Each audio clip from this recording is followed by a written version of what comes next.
আজকের ম্যাচে সবাইকে চমকে দিয়ে কলকাতা নাইট রাইডার্স হারিয়ে দিল গুজরাট টাইটান্সকে। আর এই জয়ের পর আবারও ফিরিল প্লে অফের লড়াই, জোরালোভাবে ফিরিল সত্যি কেকেআর। চলো দেখে নেওয়া যাক আজকে দুই দলেরই পুরো ইনিংসটা কীরকম ছিল। একটা সময় মনে হচ্ছিল যে কেকেআর এই সিজনে প্রায় শেষ, কিন্তু আজ গুজরাটের মতো শক্তিশালী দলকে হারিয়ে আবারও কামব্যাক করলো কলকাতা। এই জয় শুধু 2 পয়েন্টের নয়, এটা ছিল পুরো দলের কনফিডেন্সটা পুরো হাই করার জন্য। সত্যি আজ দারুণ খেলেছে কলকাতা নাইট রাইডার্স। আজকের ম্যাচে শুরু থেকেই কেকেআর অনেক অ্যাগ্রেসিভ ইন্টেন্ট দেখিয়েছে। ব্যাটিং হোক বা বোলিং, দুই বিভাগেই দল অনেক বেশি ফোকাস ছিল। পুরো ম্যাচে একদম দারুণ ছিল, এনার্জি ছিল। টপ অর্ডার আজ দ্রুত রান তোলে এবং মিডিল অর্ডারে চাপ সামলে ম্যাচকে পুরো কন্ট্রোলে রাখে। বিশেষ করে অঙ্গপুরুষ রঘুবংশী ও ক্যামেরন গ্রিন প্রায় এন্ড তক খেলে, শেষ পর্যন্ত খেলে।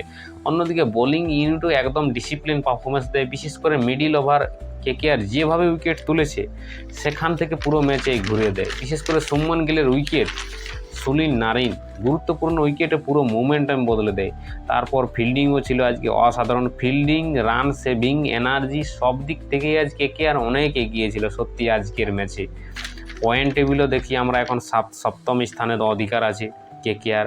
তো আশা করি এবং এই জয়ের জন্যই সত্যি আজকে এখনও পর্যন্ত কেকেআর বেঁচে আছে প্লে অফের লড়াইয়ে। এবং আমরা কাজটা এখনও কঠিন আমরা জানি, কিন্তু অসম্ভব নয়। যদি পরের ম্যাচগুলোতে কেকেআর এই একই ইন্টেন্সিটি থাকে তাহলে কেকেআর সত্যি শেষ চারেও যেতে পারে।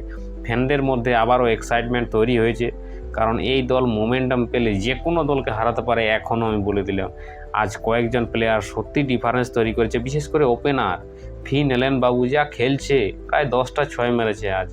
মিডিল ওভারে যে কন্ট্রোল, স্মার্ট ব্যাটিং, ডেথ ওভারে শেষ বোলিং, দারুণ বোলিং, সব মিলিয়ে এটা ছিল একটি কমপ্লিট টিম পারফরমেন্স। আর এই ক্যাপ্টেন স্ট্র্যাটেজিটাও আজ দারুণ ছিল। অজিঙ্ক্য রাহানের ক্যাপ্টেন স্ট্র্যাটেজি, উনি নিজে খেলতে পারছেন না, ঠিক আছে। তাহলে আপনাদের মতে কলকাতা নাইট রাইডার্স কি সত্যি প্লে অফে যেতে পারবে অথবা কামব্যাক করবে? কমেন্টে নিজের প্রেডিকশন জানাতে ভুলবেন না। ভিডিও ভালো লাগলে লাইক, কমেন্ট, শেয়ার, সাবস্ক্রাইব অবশ্যই করবেন। সত্যি এখনও কেকেআর শেষ হয় না, এখনও কেকেআর বেঁচে আছে। আমি কেকেআর, আমরা করব।